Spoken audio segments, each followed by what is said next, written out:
साथ संगत जी, प्यार से कहना धन निरंकार जी। धनबाद में जहाँ आप सब दूर दूर से इधर आज सत्संग के लिए आए हैं, तो मन में इस शहर के नाम से भी वही भाव जो आज सब कह भी रहे थे कि धनबाद, जो कि एक सुनने में कि धन्य भाग भी लगता है और धन्यवाद भी लगता है कि कैसे अपने जीवन में आप सब अगर आज सत्संग ये पलों में कुछ और भी कर रहे एक हो सकते थे, पर वो चुनाव सत्संग आने का, तो वो धन भाग की आज सत्संग आए संतों के वचन। तो कैसे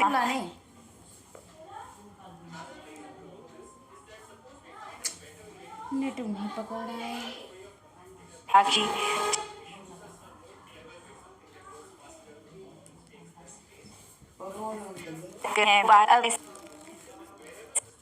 बहुत तेज लट जाएगा ना। बुलावा तो सुनते नहीं है, पता क्या करती हैं, चला गा बेचारा। मतलब अब इस जीवन को पूरी तरह ज्ञान करके, फिर जीवन में हर पल ज्ञान करके, फिर जीवन में हर पल ज्ञान को जीना, इस निरंकार के एहसास में सेवा सुमिरन सत्संग करते हुए जीना, तो ये जीवन भी जहाँ एक धन्य रूप है कि यही अवसर है, इसको चाहें तो धन्य कर लें परमात्मा के साथ मन को जोड़ के, या चाहें तो इस मनुष्य जीवन को गवा दें, और फिर जो गवाएंगे वो नुकसान उन्हीं का होगा कि एक अवसर सुनहरी मिला भी एक परमात्मा के एहसास में रह के भक्ति में मन को चूर रखने का, पर एक ध्यान जीते जी फिर घर बार एक और अन्य एक मटीरियलिस्टिक एक दुनियावी एक धन दौलत एक उसी में ही लगा दिया। और कैसे जिन्होंने संसार के चाहे सुख सुविधा उस रूप में हो या ना हो, फिर भी अहमियत संसारिक वस्तुओं को नहीं परमात्मा को ही दी, उनके जीवन में वाकई ही असली धन उनको मिल गया। कैसे जीवन में जीते जी फिर उन्होंने एक ना कि सिर्फ असली मानव की तरह अपना जीवन जिया, पर वो आगे भी सबको प्रेरणादायक ही जीवन जीते गए, जहाँ किसी को उनको ये नहीं बोलना पड़ा कि हमारे जीवन को देखो, हमारा जीवन कितना अच्छा है, पर औरों ने खुद ही ये देखा कि जो परमात्मा से जुड़ गए हैं ब्रह्म ज्ञान द्वारा, उनके जीवन से कितनी ज़्यादा शिक्षा मिलती है। एक वो वाक्य ही मनुष्य के सिर्फ शरीर में ही नहीं है, एक मनुष्य का असली जीवन जी रहे हैं, सारे मानवीय गुण उनमें हैं, दैवीय गुण उनमें हैं, वो फिर एक प्रेरणादायक इतने कि सिर्फ उनके जीवन को ही वो जी रहे हैं इस परमात्मा से जुड़कर भक्ति में रहकर, और वहीं अन्य व्यक्ति भी उनके जीवन को देख रहे हैं और यही इच्छा आ रही है कि इनके जैसा ही जीवन हमारा भी हो जाए। तो ऐसा जीवन जीना कोई किताबी बातें नहीं है, या फिर कोई वो बात नहीं है कि पहले त्रेता में सतयुग में द्वापर में ही ऐसे जीवन जिए गए। अभी अगर आज के दौर में भी देखें तो ऐसा जीवन भक्त आज भी जीते हैं, जो चाहे रहते तो इस संसार में ही हैं और संसार को त्याग के भक्ति नहीं करते, इस संसार में इसी घर गृहस्थी में धन दौलत एक रूप जो भी हो, चाहे वो रोज़गार बड़ा हो छोटा हो,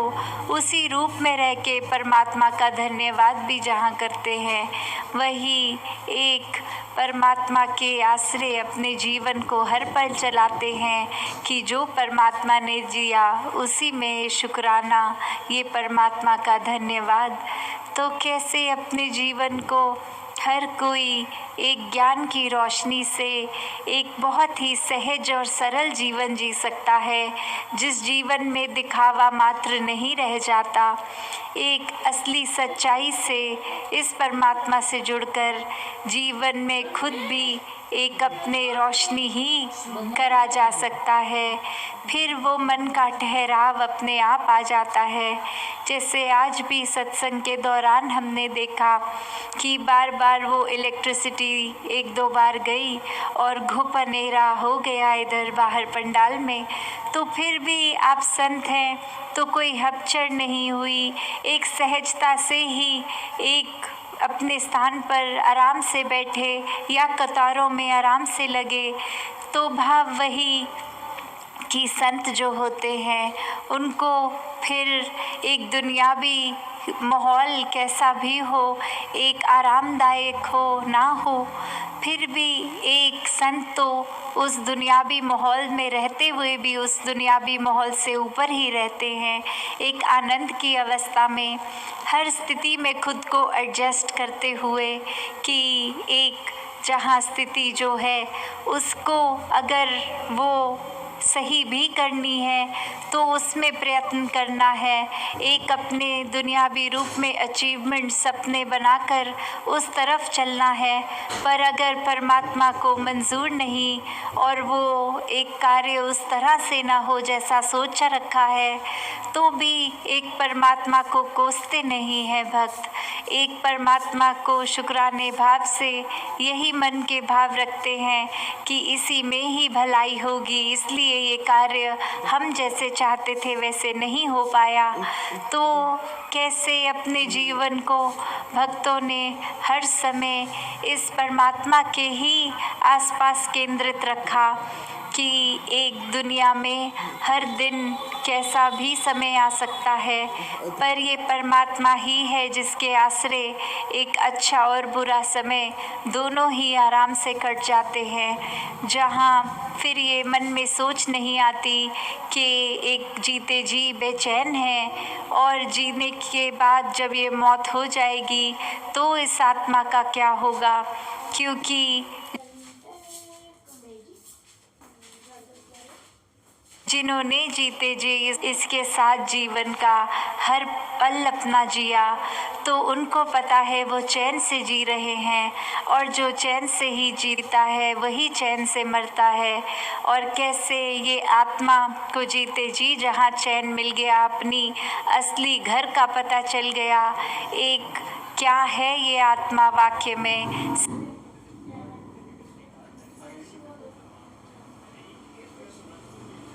सिर्फ शरीर नहीं है, एक आत्मा तो इस परमात्मा का अंश है। जब ये पता चल जाता है तो आगे एक लोक सुखी परलोक सुहेला वाली अवध की हम उस सोच से भी देखें कि एक इंसान ने चाहे बेशक 84 लाख योनियाँ पहले भुगती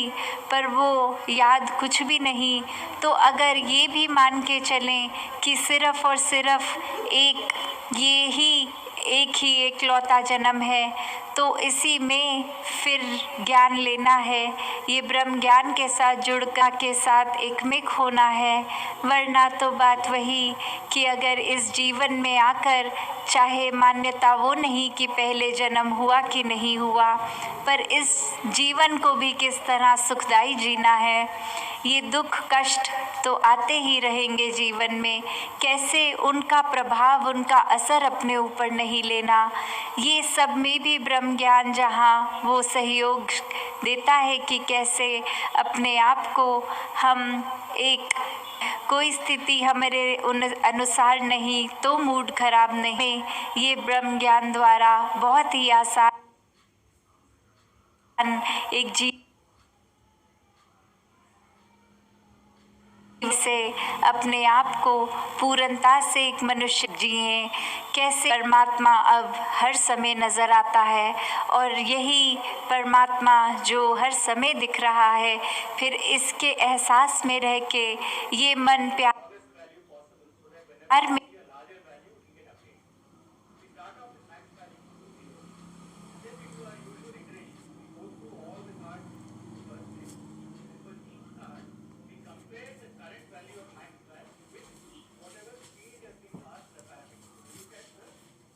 और यही परमात्मा जो हर समय दिख रहा है, फिर इसके एहसास में रह के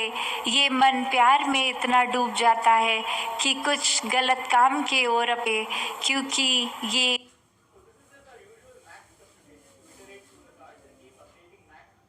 सिर्फ प्रभु की ओर ही प्रोत्साहित है मन, तो मन में सेवा भाव भी जागता है। में भी एक सेवा करना कहाँ का है, कहाँ रहते हैं, क्या तो ही कोई एक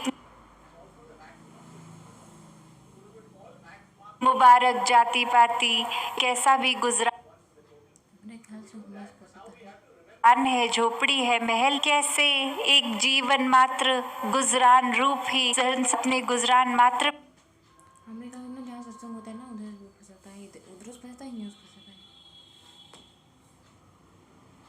में ही रहना, खाना पीना, तो वो समझ आ जाता है जो जैसा भी हमको बनाया है उसका हम सबसे अच्छा इस्तेमाल कैसे कर सकते हैं। जेब में अगर 1 रुपया हो या लाखों हो, अब उस 1 रुपया या 1 लाख को इस्तेमाल कैसे हैं, वो तो उसको भी अपने और समस्त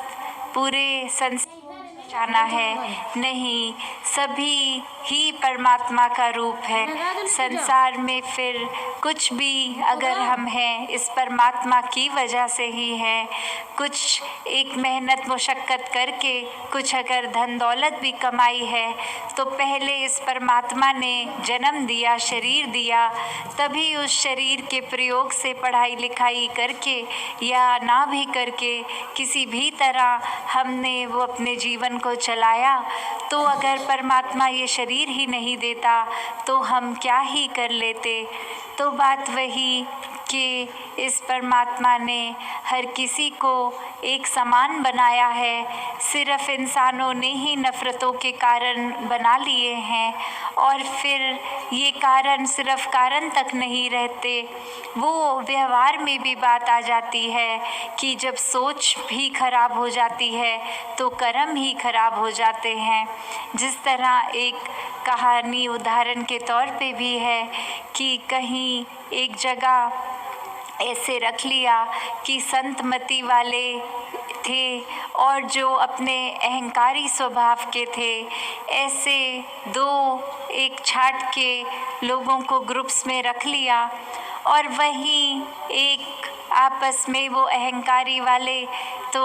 जो नज़रिया रखते थे वो यही कहते थे कि हम संतों से ज़्यादा बेहतर हैं। तो वहाँ उस समय के राजा ने सोचा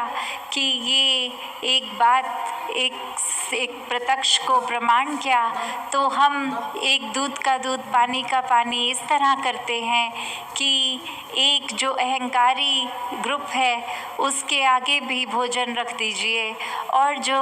एक संत हैं, भक्त हैं, उनके आगे भी भोजन रख दें। और शर्त ये रखी गई कि आपका भोजन ख़त्म हो जाना चाहिए और आपके हाथ लक्कड़ से बांध दिए जाएंगे ताकि आप हाथ मोड़ ना लें। तो सब फिर यही एक चर्चा में जो अहंकारी ग्रुप था वो यही सोच रहा कि लक्कड़ तो बांध दी तो हाथ मुड़ेगा नहीं, हम अगर रोटी तोड़ेंगे भी तो वो हाथ मोड़कर अपने मुंह में गिराई नहीं डाल सकते। और वहीं जो निर्धारित समय दिया गया था उसके बाद एक जब देखा गया तो वहाँ वही जो अहंकारी लोग, उनका खाना हर जगह बिखरा हुआ है क्योंकि उन्होंने खुद खाने की कोशिश करी और वो ठीक से ख़त्म भी नहीं कर पाए, उल्टा ज़ाया भी हो गया खाना। और वहीं संत भक्त जहाँ थे उन्होंने बहुत आराम से प्यार से खाने की रोटी तोड़ के अपने सामने वाले के मुंह में डाल दिया। उस प्रकार बहुत ही सफाई से जहाँ खाना भी ख़त्म हुआ वहाँ एक दूसरे को पहल दी, ये मान के कि सामने वाला परमात्मा का ही एक रूप है। तो कैसे एक सेवा रूप में वो स्वयं रोटी नहीं खाई, सामने वाले को खिलाई और सामने वाले ने भी खुद नहीं खाई, अपने सामने वाले को खिलाई। तो बात वही कि ये सोच कैसे बदलती है, ये भाव मन के कैसे बदलते हैं। जो परिस्थितियाँ संसार में एक अहंकारी इंसान के आगे आती है, वही संतमति वालों के भी सामने आती है। तो कैसे इसको अपने आप एक रूप क्या देना है, वो चुनाव एक हमारा होता है कि अपना जीवन कैसे जीना है। और वो चुनाव बहुत आसान हो जाता है जब इस परमात्मा को पहले देखकर, इसको जानकर कि ये एक है और इसके साथ एकत्व अपने मन का कर लेते हैं। इसकी बनाई दुनिया के साथ एक एकत्व का एक जोड़ बन जाता है। तो कैसे हर पल एकत्व में जो रहते हैं, हर एक में परमात्मा देखते हैं। फिर एक जो बात आती है एकता की, वो भी खुद ब खुद हो जाती है। तो ऐसे ही अपने जीवन में हर कोई भक्तों वाला जीवन जिए। और ये भक्तों वाला जीवन सिर्फ कोई रट कर नहीं कि किसी ने कुछ अच्छा बोल दिया कभी, या कुछ धर्म ग्रंथ पढ़ के, एक धर्म ग्रंथ पढ़ना मुबारक है, पर उनको समझना उससे भी ज़्यादा ज़रूरी। और वो समझ तभी आ सकती है जब स्वयं परमात्मा देखकर मन में विराजित हो। तो कैसे अपने जीवन में हर कोई इस परमात्मा के साथ जीकर भक्ति भरा जीवन जी सकता है। साथ संगत जी, धन निरंकार जी।